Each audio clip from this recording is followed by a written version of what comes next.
Hello, friends, and welcome to the Exams Made Simple. And we are back again with the Hindu complete newspaper analysis for 16th of January 2022. 16 जनवरी 2022 यानी Sunday का दिन है आज। The Hindu newspaper analysis देखेंगे। शुरू करने से पहले आपको बता दूं कि अगर आपको कंटेंट हमारा पसंद आता है तो please do like the video, do share it among your friends and like करने में शर्माया मत करिए। इसमें शर्माना कैसा, लाइक किया करिए। एंड दूसरी चीज़, हमने एक नई चीज़ सोची कि we are starting off a new channel for the static UPSC content. जो भी कंटेंट स्टैटिक का है, जैसे सब्जेक्ट आपको पढ़ाने रहते हैं या ये, तो मैं अभी तक ये सोच रहा करंट अफेयर्स का ये चैनल है, इसको मैं ज़्यादा चेंज नहीं करूँगा, लेकिन स्टैटिक के लिए we will start a new channel and उस पर पूरा का पूरा स्टैटिक, चाहे वो यूपीएससी का कंटेंट हो, चाहे मतलब कुछ कितना भी जो भी चीज़ें हैं सब हम उसमें पढ़ाने की कोशिश करेंगे, है ना। We will start that new channel, तो I will tell you the details regarding that tomorrow. कल तक मैं आपको डिटेल्स दे दूंगा, तो join us there as well. तो वहाँ पर फिर हम पूरा स्टैटिक कंटेंट डिस्कस करेंगे, एक एक करके शुरू करेंगे एनसीईआरटीज़ के साथ, और उसमें फिर सारा कंटेंट अपन डिस्कस किया करेंगे। So I think that's a good idea and please do tell me also कि अगर आपको कैसा लगता है ये आइडिया। तो स्टार्ट करते हैं सबसे पहले आज के सवालों के साथ। पहला सवाल है Cavallo effect. Cavallo effect sometimes in news is associated with. Cavallo effect इनमें से क्या है? First option is the inflation producing effect of high interest rates, the relation of demographic dividend with decline in fertility, gain in tax revenue with decrease in tax rate, या fourth है variation in spending on certain goods with variation in household income. तो आपको बताने कि कैवेलो effect क्या होता है। दूसरा सवाल है with reference to ISRO's space mission consider the following statements. पहला स्टेटमेंट कह रहा है Trishna is upcoming collaborative mission between ISRO and NASA. दूसरा कह रहा है India first satellite was Bhaskara. आपको बताना है इनमें से कौन सा स्टेटमेंट करेक्ट है, one only, two only, both या none. Question number 3 is article 212 of the Indian constitution is related to which of the following. Article 212 इनमें से क्या है? फर्स्ट स्टेटमेंट कह रहा है courts can not inquire into the proceedings of the legislature. दूसरा है ordinance making power of the governor. तीसरा है appointment and condition of the office of जज ऑफ अ हाई कोर्ट, या फोर्थ है ट्रांसफर ऑफ जज from one high court to another. तो these are the 3 questions for you today. Please do try to answers मैं आपको बता दूंगा, लेकिन प्लीज आप अपनी तरफ से अटेम्प्ट करिएगा और मुझे बताइएगा कि आपने कितने सही किए। पहला सवाल कैवेलो इफेक्ट हमने पूछा था, तो इसका आंसर है basically A, the inflation producing effect of high interest rate. जब इंटरेस्ट रेट ज़्यादा होगा तो किस तरीके से इन्फ्लेशन प्रोड्यूसिंग इफेक्ट होगा, तो वो कई बार अभी कल परसों की न्यूज़ में था actually. So that is known as the Cavello effect. तो A will be the answer of that. दूसरा सवाल है with reference to ISRO's space missions consider the following statements. तो अब ये जो 2 स्टेटमेंट लिखे हैं इनमें से दोनों ही मैंने आपको पढ़ाया है। देखो पहला स्टेटमेंट तो गलत है, बिल्कुल गलत है। क्यों गलत है? क्योंकि ऑब्वियस सी बात है, हम सब जानते हैं कि मैंने उस दिन आपको बताया था कि जो तृष्णा मिशन है that is basically a mission with CNES, यानी कि जो फ्रेंच स्पेस एजेंसी है उसके साथ का ये मिशन है, ना कि आपके नासा के साथ का मिशन। तो ये आपको यहाँ पे पता चल गया होगा। दूसरा मैंने आपसे पूछा था, दूसरा स्टेटमेंट है यहाँ पे कि क्या भास्करा इंडिया की पहली सैटेलाइट है, तो ये भी गलत है, क्योंकि आप सबको पता है कि भास्करा नहीं बल्कि Aryabhatta is India first satellite. So that will also be wrong. तो दोनों स्टेटमेंट यहाँ पे गलत हो गए, ठीक है ना। और यहाँ पर तीसरा सवाल जो मैंने पूछा, यानी कि आर्टिकल 212, ये भी मैंने आपको पढ़ाया था कि इसका आंसर है A, courts not to inquire into the proceedings of the legislature, ठीक है ना। Courts will not inquire into the proceedings of the legislature, that is actually article 212। A will be the answer for this. So these are the 3 questions. I hope you got something to learn from these questions. आगे move करते हैं और mains question of the day की तरफ आते हैं। तो आज का mains question of the day आप लोग लिख लीजिएगा, ये GS 3 में आप लिखिएगा। This is the question of GS 3, आप GS 3 में इसको लिखिएगा। Question is has WTO lost its relevant in recent times? Has WTO lost its relevance in recent times? What changes are required to make it more relevant? What changes are required to make it more relevant? तो क्या WTO ने अपना relevance खो दिया है आज के समय में, और क्या चेंजेस जरूरी है अगर WTO को अपना रेलिवेंस बनाए रखना है? तो this is the question actually which you have to answer. I hope you will answer this question. Comment section में मुझे थोड़ा कुछ कमेंट कंटेंट आप जरूर देने की कोशिश करिएगा, ठीक है ना। आगे मूव करते हैं, देखते हैं क्या इंपॉर्टेंट न्यूज़ आइटम्स है जिनको हम डिस्कस करेंगे। तो आप सबको पता होगा कि अब 5 स्टेट्स में जो है वो इलेक्शन होने वाले हैं। 5 states are going to election in February month, है ना। तो that is the thing which is happening. यहाँ पर तो ऐसी कोई खास न्यूज़ नहीं है। फ्रंट पेज में आप भी मेरे साथ मूव कर सकते हैं, है ना। You can see that there is no such news जो कि बहुत ज़्यादा इंपॉर्टेंट हो या डिस्कस करनी हो, है ना।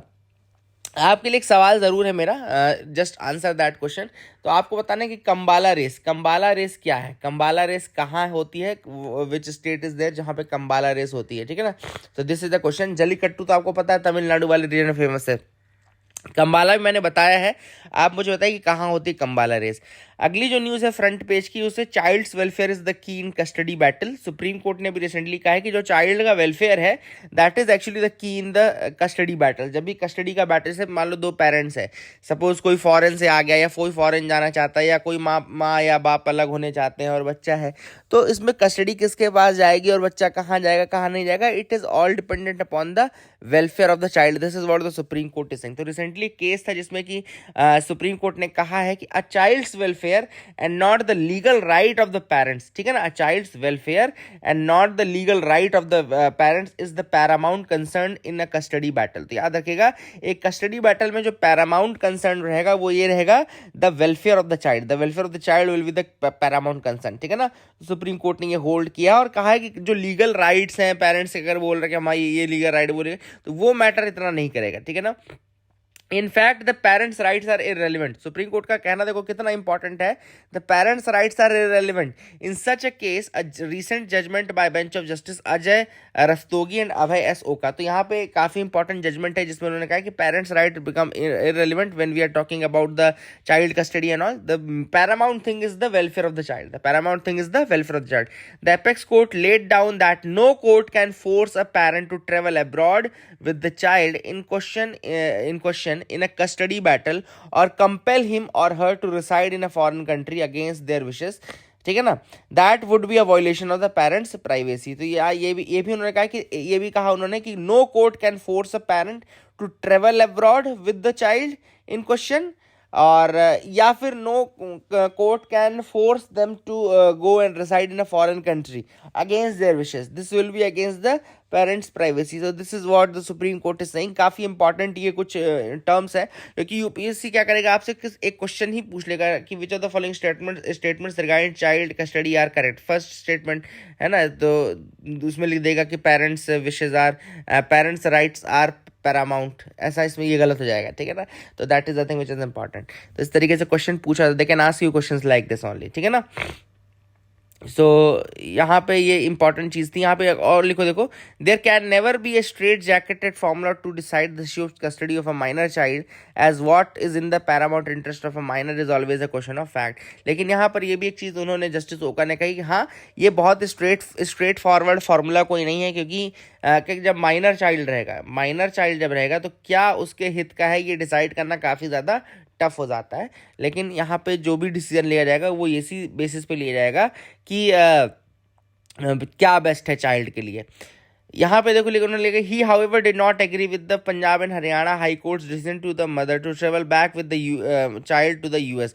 यहाँ पे भी रिसेंटली हरियाणा और पंजाब की जो कोर्ट्स थी उन्होंने ये कह दिया था कि मदर को ट्रेवल करना है यूएस तक। इसी के रिगार्डिंग जो पीछे हमने पढ़ा ना कि no one can force a parent to reside in some foreign country against their wishes, है ना। तो कोई किसी के विशेस के अगेंस्ट ये नहीं बोल सकता कि नहीं आप जाओ फॉरेन जाओ वहाँ जाके रहो, है ना। So that is a thing which is important. Supreme Court ने ये चीज़ कही है। आगे मूव करते हैं, धीरे धीरे आगे मूव करते हैं ना, देखते देखते कोई न्यूज़ छूट ना जाए, है ना। कई बार क्या है, मुझसे भी छूट सकती है ना, जैसे मैंने न्यूज़पेपर पढ़ी तो, लेकिन यहाँ पे ऐसे कोई न्यूज़ नहीं। क्लासीफाइड पेज में तो आपको पढ़ाना नहीं है कि आपको मैं एड्स बताऊंगा नहीं। आगे आप देख लीजिए, यहाँ पे KTR invites Tesla to Telangana. तो यहाँ पे तेलंगाना इंडस्ट्रीज मिनिस्टर जो KT रामाराव है उन्होंने इनवाइट किया है कि भैया टेस्ला को कि आप आइए, और इलन मस्क को कहा है कि टेस्ला का आप सेंटर खोलिए यहाँ पे तेलंगाना में खोलिए, कोई दिक्कत नहीं है ना। भैया लैंड कहाँ से देखो, ज़मीन कहाँ से देखो, लैंड एक्विजिशन में ही आपकी हालत ख़राब हो जाएगी, है ना।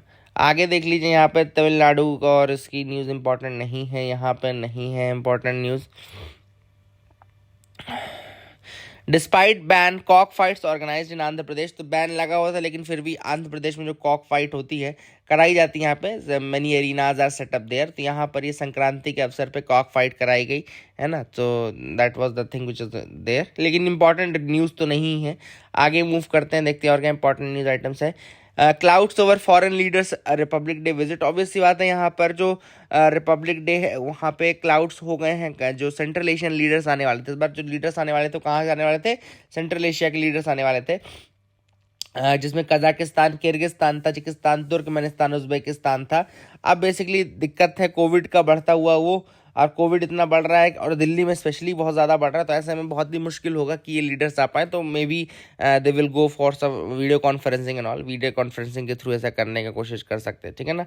आगे मूव करते हैं, देखते हैं कहाँ पे इंपॉर्टेंट न्यूज़ आइटम्स हैं। Okay, so we can move here, यहाँ पे भी हम आगे बढ़ सकते हैं, ठीक है ना। घबराइए नहीं, आपके सामने ही अपन बढ़ रहे हैं, तो कोई आपको टेंशन लेने वाली बात नहीं है। Philippine approves the deal for BrahMos missile, तो फिलीपींस ने अप्रूव कर दिया deal for BrahMos missile, and $374.96 million का कॉन्ट्रैक्ट है जो कि फिलीपींस ने साइन किया है। सो this is the first export order for BrahMos supersonic cruise missile. अब आपको यहाँ पे एक टर्म दिख रहा होगा सुपरसोनिक, तो सबसे पहले तो अपन सुपरसोनिक से बात कर लेते हैं। देखो there are different different types of sonic. सबसे पहला होता है देखो सब सोनिक। सब सोनिक क्या होता है, लेट मी टेल यू। देखो क्या होता है कि जो साउंड की स्पीड मानी जाती है, स्पीड ऑफ साउंड जो माना जाता है वो 1 मैक माना जाता है। Mach is the unit, 1 Mach के बराबर माना जाता है sound of speed of sound, ठीक है ना। अब अगर 1 मैक से कम साउंड है, 1 मैक से कम स्पीड है, if the speed is less than 1 Mach तो कहलाती है सब सोनिक, ठीक है ना। 1 मैक को माना जाता है स्पीड ऑफ साउंड, और अगर 1 मैक से कम की स्पीड है तो उसको सब सोनिक माना जाता है, ठीक है ना। अगर इक्वल टू 1 मैक है तो इसको बोलते हैं ट्रांसोनिक। ट्रांसोनिक याद रखिएगा, if it is equal to 1 Mach then it is transonic. If it is greater than 1 Mach but less than 5 Mach, मतलब 1 मैक टू 5 मैक अगर स्पीड है तो फिर ये माना जाता है क्या, यह माना जाता है आपका supersonic. This is the supersonic, ठीक है ना। 1 मैक से ज्यादा और आपका 5 मैक से कम, ठीक है, दिस इज द सुपरसोनिक। और अगर 5 मैक से ज्यादा है, यानी कि 6 मैक तक अगर स्पीड पहुंच गई है, तो फिर ये हाइपरसोनिक हो जाता है, ठीक है ना। तो I hope you got clarity. Subsonic, transonic, supersonic और हाइपरसोनिक, ये सारे मैंने आपको बता दिए। तो फिलीपींस ने बेसिकली अभी रिसेंटली एग्री किया है for the deal BrahMos missile के लिए, and BrahMos missile they will be getting BrahMos missile from India. $374.96 million का कॉन्ट्रैक्ट है ब्रह्मोस सुपरसोनिक क्रूज मिसाइल का। ब्रह्मोस की खासियत यह है कि इसको लैंड से, एयर से, वाटर से, आप कहीं से भी रिलीज कर सकते हो। You can launch the BrahMos from land, sea, air, कहीं से भी आप इसको लॉन्च कर सकते हो, ठीक है ना। तो that is the thing which is important, ठीक है ना। यहाँ पर देख लीजिए, यहाँ पर आपको बता दूं और एक चीज़ इंपॉर्टेंट कि फिलीपींस के बारे में थोड़ा सा मैं आपको दिखा दूं फिलीपींस का मैप, ताकि आपको समझ में आ जाए कि फिलीपींस कहाँ पर लाई करता है और क्या है इसका कैसा है, ठीक है। तो यहाँ पर आप देख सकते हैं फिलीपींस का इस तरीके से लोकेशन है। ऊपर आपको यहाँ पे फिलीपीन सी दिख रहा होगा, बाबूयान आइलैंड्स दिख रहा होगा, बाबूयान आइलैंड्स ऊपर दिख रहा है ना, बाबूयान, तो ये भी थोड़ा इंपॉर्टेंट आइलैंड है, इसकी लोकेशन याद रखेगा। अब जो ऊपर सबसे ऊपर ताइवान दिख रहा है ना, तो ताइवान और चाइना इधर वाला पार्ट है ऊपर, और ताइवान और फिलीपींस के बीच में आता है ल्यूजॉन स्ट्रेट। तो आप देख सकते हैं ल्यूजॉन स्ट्रेट का एक वहाँ पे बना हुआ है ल्यूजॉन स्ट्रेट, तो ताइवान और फिलीपींस के बीच में आता है ल्यूजॉन स्ट्रेट, और इधर साउथ चाइना सी वाला पार्ट है। फिलीपींस और चाइना के बीच में डिस्प्यूट भी काफ़ी ज़्यादा है because of the south China sea, है ना। तो यहाँ पे फिलीपींस आप देख सकते हैं, यहाँ पे कैपिटल उसकी मनीला ऊपर लिखिए, मनीला है उसकी कैपिटल। ये देखो यहाँ पे ल्यूजॉन नाम की एक लोकेशन भी है। मिंडोरो भी आपका फिलीपींस के अंदर ही आता है, मिंडोरो नाम की एक जगह है। बोहोल, पलवान काफ़ी इंपॉर्टेंट है। पलवान क्यों इंपॉर्टेंट है, क्योंकि यहाँ पर अभी रिसेंटली चाइना के एक शिप यहाँ तक आ गए थे, पलवन तक आ गए थे, तो पलवान का नाम याद रखिएगा। सुलू सी, देखो नीचे लिखा है ना सुलू सी, ये भी आप देख सकते हैं कहाँ का पार्ट है, ये आपका फिलीपींस के पास ही लोकेटेड है सुलूसी। एंड बसीलन आइलैंड हो गया, और यहाँ पे नीचे जो फिलीपींस और इंडोनेशिया वाला पार्ट है उसके बीच आपको सेलेबस सी दिख रहा होगा, सेलेबस सी, ठीक है। तो यहाँ पे बेसिकली याद रखेगा, पलवान याद रखेगा फिलीपींस वाले पार्ट में, ल्यूजॉन स्ट्रेट याद रखेगा फिलीपींस और ताइवान के बीच में, बाबूयान आइलैंड याद रखेगा। तो यहाँ पे ऊपर फिलीपींस सी तो है ही, समर एक जगह है, तो ये सब आप, मिंदानाओ, ये देखो मिंदानाओ भी यहाँ पर है। मिंदानाओ कहाँ पर है, फिलीपींस में, तो मिंदानाओ भी याद रखेगा फिलीपींस का मिंदानाओ। और नेग्रोस यहाँ पे नेग्रोस है, ठीक है ना, मिंदानाओ और नेग्रोस, ठीक है। तो I hope you got clarity regarding that, आपको समझ में आ गया होगा। आगे मूव कर सकते हैं, देखते हैं और क्या इंपॉर्टेंट न्यूज आइटम्स है जिनके बारे में हमको डिस्कस करना है। So you can move ahead with me यहाँ पे। Okay, you can move ahead with me. US coast on tsunami alert after Pacific volcano. So अभी रिसेंटली क्या हुआ, वॉल्केनो के क्वेश्चन देखो बहुत ज़्यादा आ रहे थे, है ना, काफ़ी ज़्यादा वॉल्केनोस के क्वेश्चन आए हुए, यूपीएससी मेंस ने भी क्वेश्चन पूछ लिया है। तो यहाँ पे देख लो, an under C volcano eruption in spectacular fashion near the pacific nation of Tonga. याद रखिएगा, टोंगा में अभी रिसेंटली क्या हुआ, स्पेक्टेकुलर फैशन में एक वॉल्केनिक इरप्शन हुआ है। ये भी नोट कर लीजिए अपने उसमें कि भैया 2022 में भी वॉल्केनिक इरप्शन हुआ है, और कहाँ पे हुआ, ये टोंगा में हुआ है volcanic eruptions. And this is the pacific nation, Pacific ocean के अंतर्गत ही आता है टोंगा, आपको ये भी याद रखना है। And a tsunami advisory wave in effect for Hawaii, Alaska and the US pacific coast. तो यूएस ने फिर उसमें, ऑब्वियस सी बात है, जब अंडर सी वॉल्केनो होता है ना, जब अंडर सी वॉल्केनो होता है तो फिर that can give rise to tsunamis. Tsunami, अगर आपको पता हो, सुनामी का एक बहुत इंपॉर्टेंट फैक्टर है under C volcano. There is a very important probable factor of tsunami, that is the under C volcano. और यही अभी एडवाइजरी जो है वो रिलीज की गई है कि भैया there can be tsunami waves हो सकती हैं, है ना। तो सुनामी तो आप सबको पता ना कि इनको हार्बर वेव्स कहा जाता है। These are known as harbour waves. Tsunami is a Japanese term actually. इनका जो इनको जो सुनामी को ही हार्बर वेव्स कहा जाता है। तो मैं यहाँ पे लिख देता हूँ एक बार, let me write that down for you. इसको बोलते हैं क्या, हार्बर, HARBOUR, हार्बर वेव्स, ठीक है ना। इसको हार्बर वेव्स ही कहा जाता है। It's a Japanese term actually, tsunami is a Japanese term, ठीक है ना। टोंगा याद रखना कि कहाँ का है, बेसिकली आपका दिस पैसिफिक नेशन, जिसमें जहाँ पर की एडवाइजरी जिसके लिए जारी की गई है, फिर वहाँ पे हवाई, अलास्का, ये सब चीज़ें हैं, ठीक है ना। यूएस प्लान्स ऑटोनॉमी इन रेयर अर्थ सप्लाईज। तो यहाँ पे बेसिकली यूएस चाहता है कि जो रेयर अर्थ मेटल्स है, रेयर अर्थ सप्लाईज हैं, उनमें वो ऑटोनॉमी या उसमें वो मोनोपोली गेन करना चाहता है, ऑटोनॉमी गेन करना चाहता है। मतलब अभी ये बहुत ज़्यादा डिपेंडेंट है ताइवान में और चाइना वाले रीजन में। They are very much dependent upon the Taiwan and China वाला region, but now they want to get supremacy या ऑटोनॉमी कहना चाहिए, है ना। तो basically they want that. The law proposed by democrat Mark Kelly and republican Tom Cotton would aim to ensure the United States can guarantee its supplies of rare earth mineral. तो यहाँ पे basically इन्होंने जो law लाने की कोशिश की है अमेरिका में, ताकि वो गारंटी कर सके कि भैया जो भी सप्लाई होगी रेयर अर्थ मिनरल्स की, वो वहीं से आएगी, बाहर की कंट्री से वो नहीं लाएंगे, ठीक है ना। They want that they can guarantee its supplies of rare earth minerals, ठीक है ना। तो that is I think which is important. Rare earth minerals में बेसिकली जो आपका अभी तक जो होल्ड रहा है, स्ट्रॉन्ग होल्ड रहा है, वो किसका रहा है, वो चाइना का रहा है। तो the strong hold on the rare earth minerals has been of the Chinese government. So that is the reason why they are trying to get this thing, क्योंकि ये चोक होल्ड है एक तरीके से। चोक होल्ड का मतलब क्या होता है, चोक होल्ड का मतलब होता है कि किसी भी समय पे फिर ये इसको मतलब कल को मान लो ब्लैकमेल करने लगे, कल को ये बोलने लगे, सपोज करो कि भैया कि हम आपको नहीं देंगे। और रेयर अर्थ मिनरल्स इतने इंपॉर्टेंट होते हैं, बिलीव मी दैट, कि रेयर अर्थ मिनरल्स बहुत ज़्यादा इंपॉर्टेंट है। और ताइवान, एक और चीज़ इंपॉर्टेंट है इसकी, कि ताइवान पे काफ़ी ज़्यादा डिपेंडेंट होते हैं। ताइवान काफ़ी इंपॉर्टेंट है for your rare earth metals and all, ठीक है ना। तो चाइना और ताइवान वाला जो रीजन है बेसिकली उसके ऊपर मोनोपोली है। थोड़ा सा मैं आपको और बता दूं कि चाइना के पास मतलब कि ग्लोबल डोमिनेशन इतना है कि ये लगभग 90% ऑफ द रेयर अर्थ में जो वर्ल्ड को जरूरत है ना, 90% of the world's rare earth metals की जो डिमांड है वो चाइना के पास पूरी हो सकती है, ठीक है ना। और आज के समय में थोड़ा सा कम हो गया है, 60-70% के आसपास हो गया, लेकिन ओवरऑल ही पहले 90% तक था रेयर अर्थ मेटल्स पर जिनकी डिपेंडेंसी थी वो इतनी ज़्यादा थी। और रेयर अर्थ एलिमेंट्स कौन कौन से होते हैं, एक और सवाल आपके दिमाग में जो आ रहा होगा कि रेयर अर्थ एलिमेंट्स होते कौन है। तो एक्चुअली 17 मेटेलिक एलिमेंट्स लगभग हैं। There are nearly 17 metallic elements which come under the this category.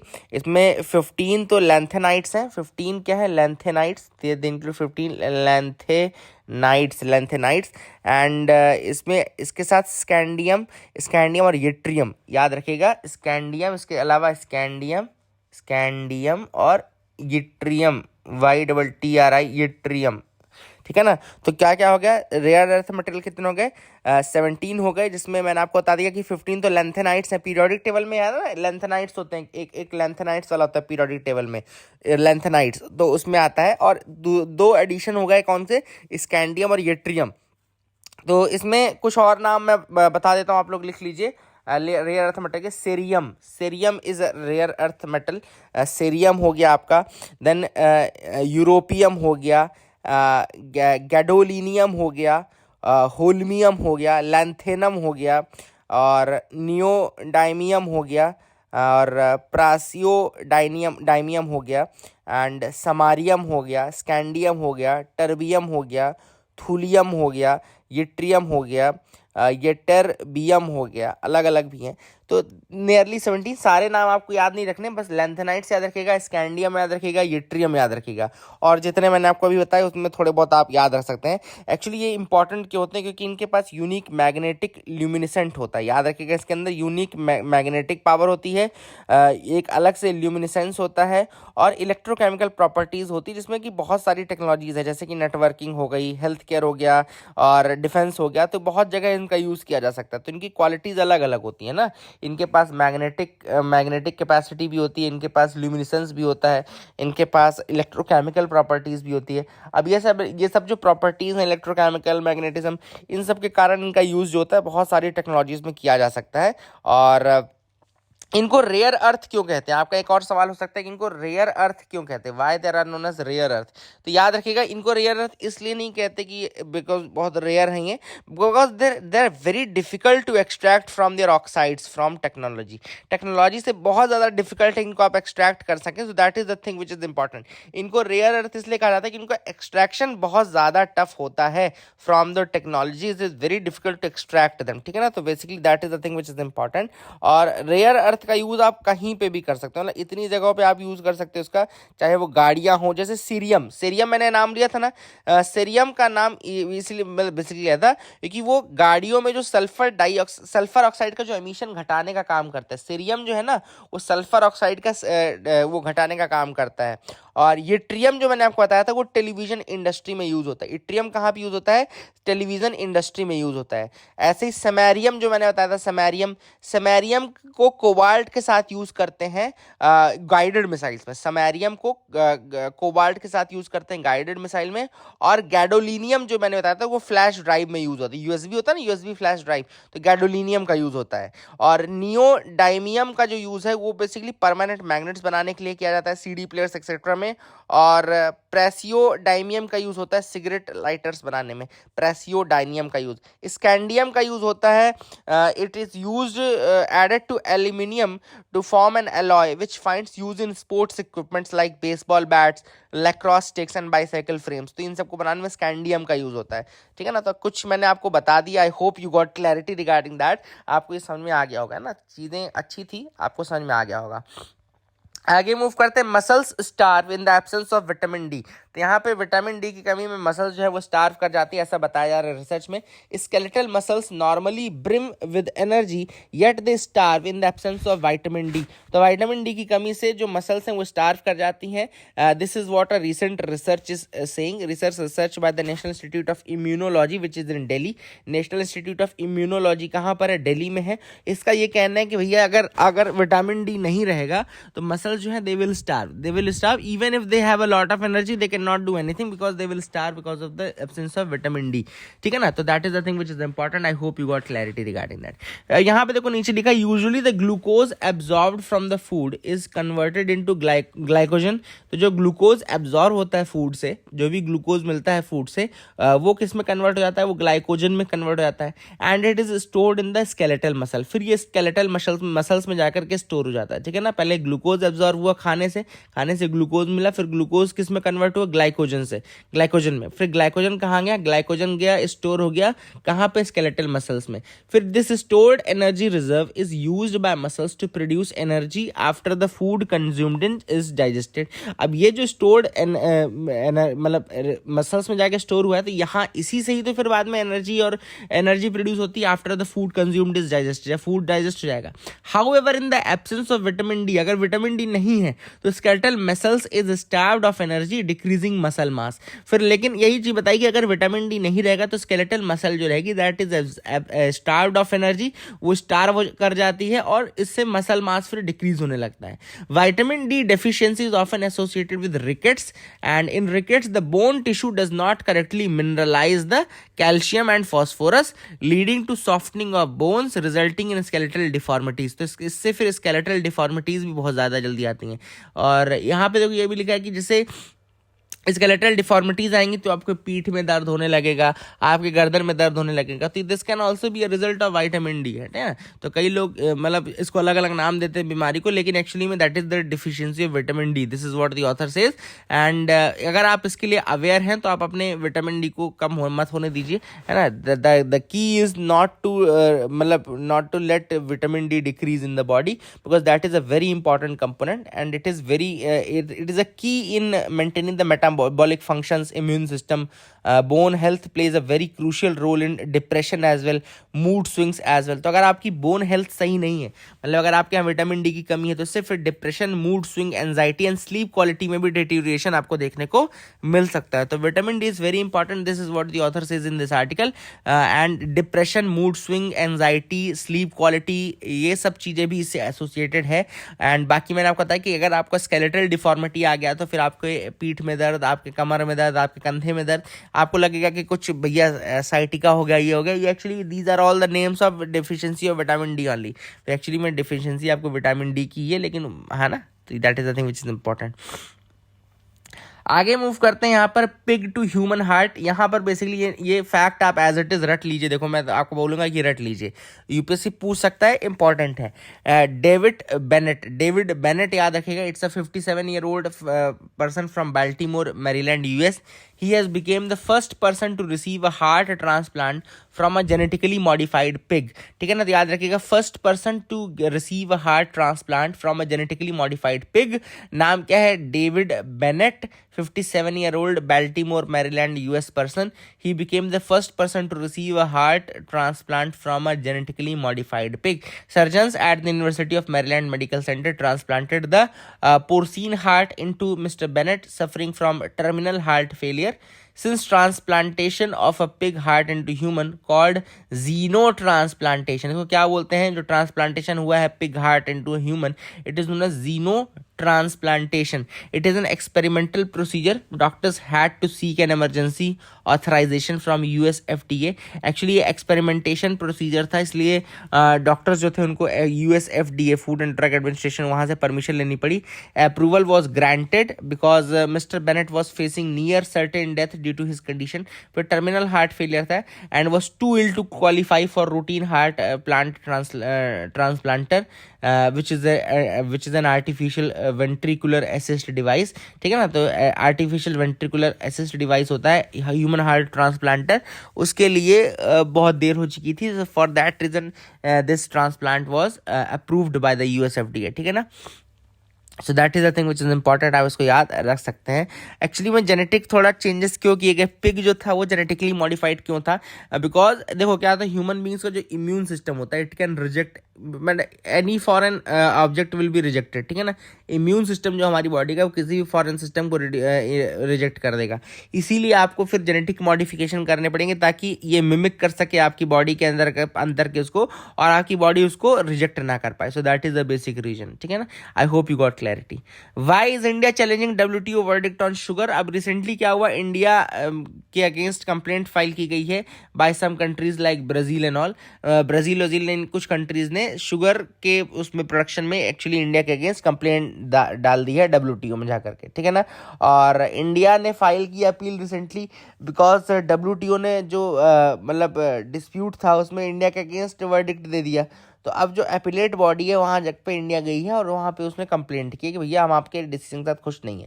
2019 में ऑस्ट्रेलिया, ब्राज़ील और ग्वातेमाला ने कंप्लेन किया था कि इंडिया जो है वो सब्सिडीज़ ऑफर करता है इंडियन गवर्नमेंट को, और सब्सिडीज़ बहुत ज़्यादा होती हैं शुगर केन के केस में, और WTO का रूल था कि सब्सिडीज़ 10% को एक्सीड नहीं कर सकती value of the sugar production. Total value of sugar production जो है उसको 10% ज़्यादा सब्सिडी नहीं दी जा सकती। लेकिन इन कंट्रीज़ का ये कहना है कि इंडिया ने और ज़्यादा सब्सिडी ऑफर किया। This is what has been said। ठीक है ना, एंड ये जो सब्सिडी थी, this had led to increase production of sugar and has cause the price of sugar to drop significantly in the global market.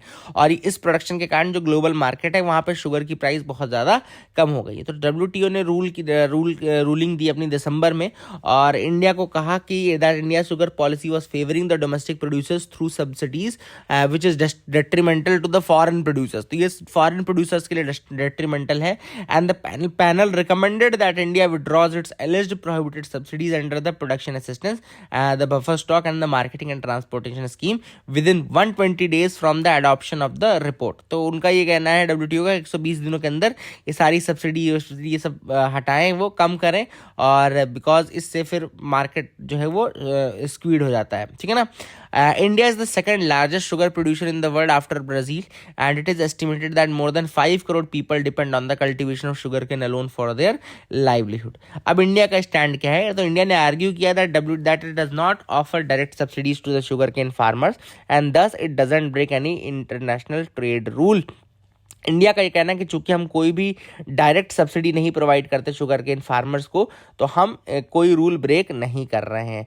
Actually जो India में subsidy होती है वो किसके लिए होती है? तो इंडिया ने ये कहा भैया हम तो शुगर मिल्स के लिए कहते हैं, है ना, कि आप इससे कम में नहीं बाय कर सकते. The centre and the state governments in India mandate the minimum price, the fair and remunerative price. देखो इंडिया में क्या है, there is a minimum price जिसको हम बोलते हैं fair and remunerative price, at which the sugar mills can buy the sugar cane from farmers. तो this is sentence which you have to write. तो एक्चुअली इंडिया में क्या है कि इंडिया में डायरेक्ट सब्सिडी फार्मर्स को नहीं दी जाती. India is claiming that we are not giving direct subsidy to the farmers, we are asking the sugar mills to buy the sugar cane from the farmers. तो हम तो एक price decide कर रहे हैं जिसमें हम ये कह रहे हैं कि भैया शुगर केन आपको फार्मर से इस प्राइस में लेनी है. So why you are calling it as our subsidy? We are just making a rule for the sugar mills to purchase that and that. So that is the reason why India is saying that कि no, your ruling is wrong. We are not doing anything wrong by doing this, है ना. And therefore the matter is pending before the appellate body of the WTO. अगला है, has the process to measure TRP improved? So last year you will be remembering there was a case जिसमें Times Now and all they manipulated the TRP system, है ना. They manipulated the TRP system और वहाँ पर उन्होंने bribe दे दिया. क्या होता है, देखो पहले का जो TRP system तो उसमें क्या था याद है आपको, कि लगभग 45,000 हाउस होल्ड्स रहते हैं जहाँ की टीवीज में एक इंपॉर्टेंट डिवाइस लगा दिया जाता है. फिर वहाँ पे उनकी टीवी में क्या चल रहा है उससे डिसाइड किया जाता है कि क्या रेटिंग है किस शो की, किस चैनल की. तो एक्चुअली में दैट इज हैपनिंग कि उसमें हुआ ये कि टाइम्स नाउ वाले चले गए उनके घरों में, जिनके घरों में लगा था वो रीडर लगा हुआ था, और वहाँ पे उनको ब्राइब दे दिया कि भैया आप हमारा चैनल चला के बैठो तो आप रैंकिंग अच्छी हो गई इनकी. So now they have the broadcasters are coming up with a new system, with improved system, है ना. To begin with, BARC has been asked to release data of the last 3 months in a monthly format for fair and equitable representation of true trends. तो यहाँ पे last 3 month की TRP दोबारा release की जाएंगी. BRAC जो कि body है, ब्रॉडकास्टर्स जो एसोसिएशन है, उसको इसका नाम है broadcast audience research council. Broadcast audience research council, याद रखिएगा, ब्रॉडकास्ट ऑडियंस रिसर्च काउंसिल. और इसमें TVR यानी कि टेलीविजन रेटिंग पॉइंट, TRP जिसको हम बोलते हैं टेलीविजन रेटिंग पॉइंट, वो रिलीज करने के लिए कहा गया है BRC को. तो BRC लास्ट 3 month का निकालेगी. एंड अब उन्होंने अपने सिस्टम को थोड़ा सा चेंज कर दिया है. तो there the measurement has been change, ठीक है. तो पहले तो मैनिपुलेट हो रहा था, but now they are changing the measurement and all, है ना. तो पहले का जो सिस्टम था उससे अब चेंज करेंगे. वैसे मेरे हिसाब से ये आपको बहुत ज़्यादा जानने की ज़रूरत नहीं है कि कौन सा सिस्टम कैसा किया, but I think you personally should not enter into the details of that, है ना. तो आप S. Somnath is the new ISRO director, याद रखिएगा. S. Somnath is the new ISRO director. And ये इससे पहले एक तो याद रखिएगा ये विक्रम साराभाई स्पेस सेंटर में काम करते हैं, और 2003 में इन्होंने geosynchronous satellite launch vehicle MK3 GSLV Mark 3 जिसको हम बोलते हैं, उस प्रोजेक्ट में भी इन्होंने काम किया हुआ है. So that is a very important thing which is important, आप याद रख सकते हैं. और आगे मूव करते हैं. यहाँ पे India China trade crossed $125 billion इन 2021. तो एक तरफ से तो हम चाइना का अपोज करते हैं, लेकिन दूसरी तरफ से ट्रेड हमारा चाइना के साथ बढ़ता जा रहा है. एक ज़माने में ये $70 billion हुआ करता था, आज ये $125 billion हो चुका है. और जो एक्सपोर्ट है चाइना का, एक्सपोर्ट इंडिया, मतलब इंडिया जो इंपोर्ट कर रही है वो बहुत ज़्यादा बढ़ गया है. India's import has increased lot because we are dependent upon many things. China की बहुत सारी चीज़ें हैं जो हम खरीदते रहते हैं. यहाँ पे लिखा भी है कौन कौन से मैटर हैं. देखो क्या क्या चीज़ें हम एक्सपोर्ट करते हैं, याद रखिए. पहले एक्सपोर्ट हमारा चाइना का है वो है iron ore, cotton and other raw materials based commodities, ठीक है ना. Iron ore, cotton and other raw materials based commodities. और जो हम इंपोर्ट करते हैं उसमें आता है machinery, electrical and mechanical machinery, active pharmaceutical ingredient, auto components, ये सारी चीज़ें, ठीक है ना. मशीनरी और आपका एक्टिव फार्मास्यूटिकल इंग्रेडिएंट, और ऑटो कंपोनेंट्स, तो ये सारी चीज़ें हम इनसे इम्पोर्ट करते हैं. तो I hope you got clarity regarding that as well. So that is it for the day friends. I hope you liked our video. Please do like share subscribe. एक लास्ट में आपको हंगर का data और दे देता हूँ, बस यहाँ पे हंगर का डेटा देता हूँ. India is ranked 101 among 116 countries in the global hunger index 2021. ये मैंने ऑलरेडी आपको पढ़ाया हुआ था. एंड जो हमारा हंगर है वो सीवियर हंगर कैटेगरी में आता है. India is a severely hunger category. और इसके बाद ऑथर ने ये भी कहा है कि स्पेशली कोविड के टाइम में, पैंडेमिक के टाइम में बहुत लोगों की जॉब चली गई, लोग माइग्रेंट वर्कर्स जो थे वो रिटर्न कर गए, लेकिन काम मिल नहीं रहा है. ये सारे रीज़न और ज़्यादा एक्सरबेट कर रहे हैं और इससे जो हंगर की प्रॉब्लम और ज़्यादा बढ़ गई है. तो I hope you got clarity regarding overall news analysis. That is it for the day. Keep loving us, keep sharing us. Thank you and have a nice day.